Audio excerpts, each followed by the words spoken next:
के नाज़रीन YouTube channel पे एक दफ़ा फिर आपको खुशामदीद। वो क्या कहता वज़ीर आज़म इमरान खान साहब जब वज़ीर आज़म हाउस से निकल रहे थे कि कोई रह तो नहीं गया कि जो उनका मुखालिफ हो, और आज सूरत हाल यही है कि कोई रह तो नहीं गया जो इस इंतखाबात का मुखालिफ हो। इमरान खान साहब को ये क्रेडिट तो जाता है, मैं तो पहले भी ये बात हमेशा से कहती आई हूँ कि ये क्रेडिट जरूर जाता है कि उन्होंने बड़ों बड़ों को एक्सपोज कर दिया है, मतलब सबको ही एक्सपोज करके रख दिया है। इक़्तिदार में आते हैं या इक़्तिदार में नहीं आते हैं, लेकिन जो क्रेडिट उनके सर लिख दिया गया है वो ये कि बड़े बड़ों को के चेहरों से वो नकाब उतर गए हैं जो अपने ऊपर सजाते थे कि जी हम आइन और जमहूरियत के बड़े अलमबरदार हैं। अब मामला यह है कि इस वक्त सुप्रीम कोर्ट ने जो है वो फैसला महफूज कर लिया है, जो कि पंजाब और खैबर पख्तूनख्वा के इलेक्शन के हवाले से था, और दूसरी तरफ हुकूमत वक्त ने एक हंगामी काबीना का इजलास तलब कर लिया है। अब हुकूमती शख्सियात, हुकूमती इतिहाद सर जोड़ कर बैठेगा कि इंतखाबात से कैसे फरार इख्तियार की जाए, और इसमें तो कोई दो राय नहीं है कि इसके अलावा हुकूमती एजेंडा भी कोई नहीं है कि किस तरह से इंतखाबात से फरार इख्तियार किया जाए, और इंतखाबात किसी भी तरह नहीं होने देना चाहिए,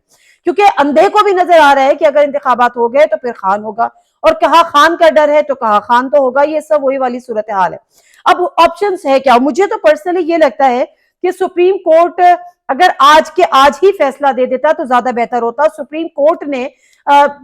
शायद मैं गलत हूं, लेकिन नजरिए जरूरत के तहत फैसला महफूज कर लिया, या शायद अगर हम ये कहें कि सुप्रीम कोर्ट ने हुकूमत वक्त को थोड़ा सा वक्त दिया है कि वो सोच रही कि वो क्या करना है, और उन्होंने सिर्फ ये करना है कि किस तरह से अगर सुप्रीम कोर्ट का फैसला आ भी जाता है कि इंतखाबात कराएं आप 90 दिन के अंदर अंदर, तो किस तरह से नहीं कराने। अब हुकूमत वक्त के पास ऑप्शंस क्या है? हुकूमत वक्त के पास कोई ऑप्शन नहीं है सिवाय इसके कि या तो अमल दरामद कराएं फैसले पर, क्योंकि ये भी अंधों को नजर आ रहा है कि फैसला क्या आने जा रहा है। फैसला यही आएगा 99.9 कि जी आपने 90 दिन के अंदर अंदर इलेक्शन कराने, और जो 15 दिन के रिलीफ की लोग बात कर रहे हैं ना कि 90 दिन तो वैसे भी हो गए, तो वो 90 दिन भी इलेक्शन कमीशन ने सुप्रीम कोर्ट से इजाजत लेकर वो थोड़ा सा रिलीफ लिया था, जिसकी सुप्रीम कोर्ट ने इजाजत दी थी। तो लोग ये तज्जिया करते हुए, अभी मैं सुन रही थी कि जी 90 दिन तो वैसे भी क्रॉस हो गए हैं तो क्या फर्क पड़ता है, तो वो जब तज्जिए करते हैं ना तो वो तज्जिए में थोड़ी सी डंडी मारते हैं कि क्रॉस हो गए, तो वो भी इजाजत ली थी सुप्रीम कोर्ट से। अब सुप्रीम कोर्ट यही कहता है इलेक्शन कमीशन को कि अगर आपको फैसिलिटेट नहीं किया जा रहा था और आपको आगे करना था, तो फिर जिससे आपने कंसल्ट करके डेट ली थी यानी सदर से, आप दोबारा से उनसे कंसल्ट करते या आप हमारे पास आ जाते। लेकिन बहरहाल अब जो काबीना का हंगामी इजलास है जिसमें कि पूरा के पूरा हुकूमती इत्तेहादी सर जोड़कर बैठेंगे, उनके पास ऑप्शन ये रह जाता है कि सुप्रीम कोर्ट का फैसला अगर यही आता है कि जी इलेक्शन कराए, तो या तो आप इलेक्शन कराएं या फिर आप घर जाए, क्योंकि उनको ये पता है कि इसके तहत तौहीन अदालत लगेगी और वो सियासी शहीद हो जाएंगे। तो एक तो अगर कि ये राय प्रिवेल कर गई कि जी बेहतर ये कि सियासी शहीद हो जाएं, और एक दफा फिर सर झुका के और विक्टिम कार्ड लेकर अवाम में चले जाते हैं कि देखिए जी एक दफा फिर हमें हुकूमत हमारे हाथों से ले ली, और लाडला है और फला है और ये वो, देखिए जी हमें एहसास जाती हो गई, और फिर चीखो पुकार मचाएं कि मुझे क्यों निकाला। दूसरा एक रह ये जाता है कि आप मुल्क में इमरजेंसी लगा दें, और इसका कभी इम्कान है। मुझे ये लगता है कि अगर कि ये सोच लिया है कि हमने सियासी शहीद भी नहीं होना, और ये हमने ये सोच, क्योंकि अगर आप सियासी शहीद के तौर पे आप बाहर निकल भी जाते हैं तो भी इलेक्शन होंगे, और अगर इलेक्शन होंगे तो फिर खान आएगा, और खान आएगा तो इनको डर ये है कि फिर ये वो तो बात ही पीछे रह जाएगी कि अवाम में मुंह दिखाने के काबिल रहे या नहीं रहे, ये जेलों के पीछे चले जाएंगे। और इनको सबसे बड़ा डर ये है कि इनके खिलाफ इंतकामी कार्रवाई होगी, और ये नहीं समझते कि वो इंतकामी कार्रवाई नहीं होगी, वो बेसिकली वो कार्रवाई होगी जो आपने रजीम चेंज, जो एक फिक्स मैच खेला गया और आपने उसके नतीजे में अपने अपने केसेस माफ करा लिए। यानी मुझे अफसोस ये होता है कि हमें ये बताया जाता है कि मुल्क में पैसा ही नहीं है, मुल्क में पैसा ही नहीं है कि इलेक्शन कराए जाए। और आपको याद होगा कि 16 अरब की मनी लॉन्ड्रिंग का इल्जाम था इस वक्त के वजीर आजम पर, और हमें इलेक्शन कराने के लिए 20 अरब चाहिए, यानी 16 अरब रुपए की मनी लॉन्ड्रिंग का इल्जाम था इस वजीर आजम के ऊपर। जिस दिन इन्होंने हलफ लिया उस दिन इन पे फर्दे जुर्म आयद होनी थी, और अगर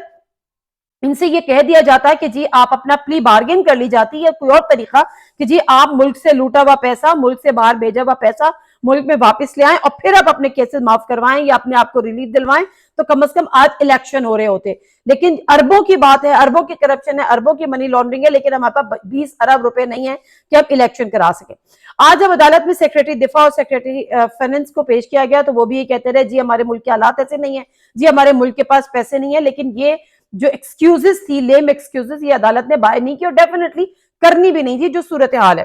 اب معاملہ کیا ہے؟ معاملہ یہ ہے کہ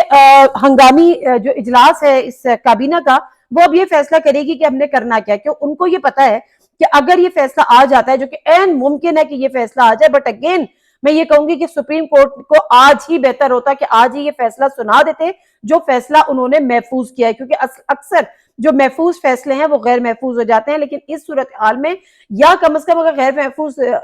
اس لیے ہو جاتے ہیں کہ جو دوسرے لوگ ہیں جو اس کے خلاف ہیں یا اس کے خلاف وہ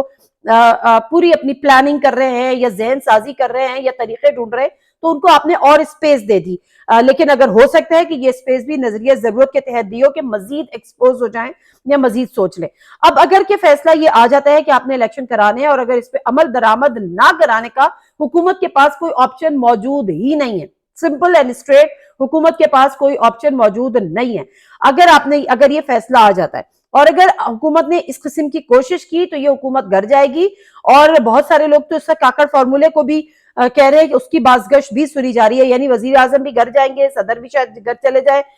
صدر کا ویسے اس میں تو فی الحال کوئی لینا دینا نہیں ہے، لیکن یہ حکومت گر چلی جائے۔ اس کی وجہ یہ ہے کہ آپ کو یاد ہوگا کاکڑ فارمولہ کیا تھا بیسیکلی،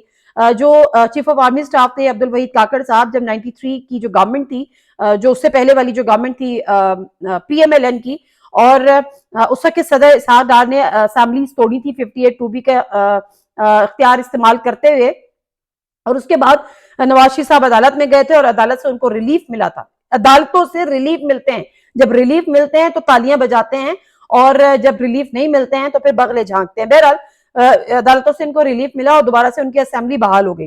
سبکی ہوئی ڈیفینیٹلی صدر کی، اور اس کے بعد جو اس کی اپوزیشن تھی یعنی بے نظیر بھٹو صاحبہ تھی، انہوں نے ایک لانگ مارچ کا اعلان کر دیا کہ جی استعفیٰ دے یہ حکومت یا پھر نئے انتخابات فوری طور پہ کرائے۔ استعفیٰ نہیں، نئے انتخابات کی طرف بات کی کہ جی ہم لانگ مارچ کریں گے۔ یہ بات ہے 1993 کی کہ لانگ مارچ کریں گے، اور لانگ مارچ کے نتیجے میں اس حکومت کو گھر جانا پڑے گا، تو بہتر یہ ہے کہ آپ دوبارہ سے free and fair transparent election کرا دیں۔ اس کو تسلیم نہیں کیا گیا، تو اس وقت کے جو چیف آف آرمی سٹاف تھے، جو ہے تاریخ، انہوں نے انٹروین کیا، انہوں نے ایک طرف بے نظیر بھٹو کو کہا کہ آپ لانگ مارچ نہ کریں، اور دوسری طرف انہوں نے نواز شریف صاحب کو کنونس کیا کہ جی آپ جو ہیں وہ نئے فری اینڈ فیئر الیکشن کرائیں۔ اس کے نتیجے میں اس پہ جو اتنی کنٹروورسی جنریٹ ہو گئی تھی، صدر کی بھی سبکی، نواز شریف صاحب کی ریلیف تو مل گیا تھا، لیکن اپوزیشن کا پریشر تھا نئے انتخابات کرانے کا، اور ملک اس وقت ایک پولیٹیکل کیوس کی طرح اس سے بھی بڑھ رہا تھا، تو اس وقت جو انٹروینشن ہوئی تھی اس کے تحت پہ نواز شریف صاحب نے بھی استعفیٰ دیا اور اسمبلیز کو تحلیل کیا، اور اس کے ساتھ ساتھ سردار صاحب بھی گر گئے۔ تو یہاں پر صورتحال یو نیور نو کہ یہ والی بھی بن جاتی ہے کہ اگر وہ یہ سمجھتے ہیں، لیکن مسئلہ پتہ ہے کیا مسئلہ یہ ہے کہ شہباز شریف صاحب جو ہے نا وہ وزیر اعظم بن کے ان کو مزہ آنے لگا ہے، وزارت عظمیٰ چل رہی ہے نہیں چل رہی ہے، لوگوں کو تکلیف ہے، لوگ مر رہے ہیں، لوگ پریشان ہیں، اس سے تو کسی کا لینا دینا ہی نہیں ہے۔ میں تو ہمیشہ بار ہر دفعہ یہ کہتی ہوں کہ جو ہماری پولیٹیکل ایلیٹ ہے اس کا ٹوٹلی ڈسکنیکشن ہے ایک عام عوام کے ساتھ، اور عام عوام میں اگر آپ چلے جائیں نا تو عام عوام کا سپریم کورٹ میٹر ہی نہیں ہے، ان کو شاید پتہ بھی نہیں ہوگا کہ سپریم کورٹ میں ہو کیا رہا ہے، سوائے اس کے کہ وہ زیادہ یہ سمجھتے ہیں کہ الیکشن ہو الیکشن نہیں ہو، لیکن اس سے بھی بات کہیں آگے نکل چکی ہے۔ ان کو اس سے کوئی غرض نہیں ہے کہ انتخابات ہو انتخابات نہیں ہو، ان کو صرف اس سے غرض ہے کہ دوپہر کی روٹی ملی ہے، رات کی ملے گی کہ نہیں ملے گی، صبح کی سحری نصیب ہوئی ہے، شام کی افطار نصیب ہوگی یا نصیب نہیں ہوگی، لیکن حکومت وقت جو جانوروں کو کھلانے والا آٹا تقسیم کر کے یہ سمجھ رہی ہے کہ ہم نے ساری جو ہے وہ اپنی ذمہ داری سے ہم اپنی ذمہ داری کر رہے ہیں، ذمہ داریاں ادا کر رہے ہیں، تو وہ پتہ نہیں کس خواب و خیال میں رہ رہی ہے۔ وہ جا کے دیکھے تو صحیح، راجہ پرویز اشرف صاحب کہتے ہیں پاکستان واحد ملک ہے جہاں کہیں کوئی بھوک سے نہیں مرا۔ آپ نے بھوک دیکھی کہاں ہے؟ آپ نے بھوک میں بلکتے لوگ دیکھے کہاں ہیں؟ اگر آپ نے دیکھے ہوتے تو شاید آپ یہ بات نہیں کرتے، لیکن بہرحال اس سے ڈو اینڈ ڈیفائننگ موومنٹ ہے پاکستان کا،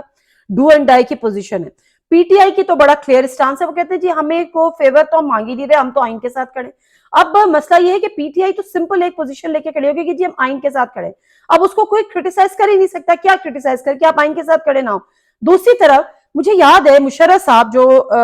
پہلے شروع کے 3 سال چیف ایگزیکٹو ہوتے تھے اور اس کے بعد پریزیڈنٹ بن گئے تھے، انہوں نے ایک ریفرنڈم کرایا تھا۔ اب پتہ کیا ہوا، اب اس کے بعد ایک جگہ پہ مشرف صاحب کہتے ہوئے پائے گئے کہ جی آئین کیا ہے، it's a piece of paper جس کو کبھی بھی جو ہے وہ ردی کی ٹوکری کی نظر کیا جا سکتا ہے۔ تو اس وقت کی جو آج کی حکومت وقت ہے وہ بڑا اچھلی تھی کہ یہ کیا بات کر دی، آئین ہے تو ہم ہیں، آئین ہے تو پاکستان ہے، آئین ہے تو فلاں ہے، آئین ہے تو یہ ہے، اور آئین کی بات کی، اور آج آئین کو خود ردی کی ٹوکری میں ڈال رہے ہیں صرف اس وجہ سے کہ انتخابات نہ ہو۔ مطلب حیرت کی بات ہے، آپ इस बुरी तरह अवाम में एक्सपोज हो रहे हैं। और फिर मजे की बात यह है, वो मैं क्या बोलूं, शहबाज फवाद चौधरी साहब कहते हैं पक्के मुंह बना के झूठ बोलना। तो मरियम औरंगजेब साहबा कहती है कि अगर इससे कोई इंतखाबा से भाग रहा है तो वो इमरान खान है। मतलब इमरान खान अदालत में गया है कि जी इलेक्शन जो है वो 8 अप्रैल के बजाय 30 अप्रैल के बजाय 8 अक्टूबर इलेक्शन कमीशन ने कर दी है, आप इसको वापस 30 अप्रैल पर लेकर आए। और वो कह रहे हैं कि अगर कोई इलेक्शन से भाग रहा है तो वो इमरान खान है। लेकिन बहरहाल अब या 3 चीजें रह गई हैं, या तो वजीर आजम घर जाएंगे, ये हुकूमत घर जाएगी, या फिर मुल्क में इमरजेंसी का निफास होगा, या फिर मुल्क में इलेक्शन होंगे। और अगर मुल्क में इलेक्शन होंगे तो फिर खान होगा, और खान होगा तो फिर बहुत से लोग नहीं होंगे। तो ये बेसिकली एक ऐसा सर्कस है, एक ऐसा सर्कल है जिसके चारों तरफ हम घूम रहे। ये म्यूजिकल चेयर हो रहा है। अब इंतजार कीजिए कि म्यूजिक बंद होने पर किस किस को उसकी चेयर मिल जाती है और कौन उस चेयर से फारिग हो जाता है। फिलहाल मुझे इजाजत दीजिए, अल्लाह हाफिज।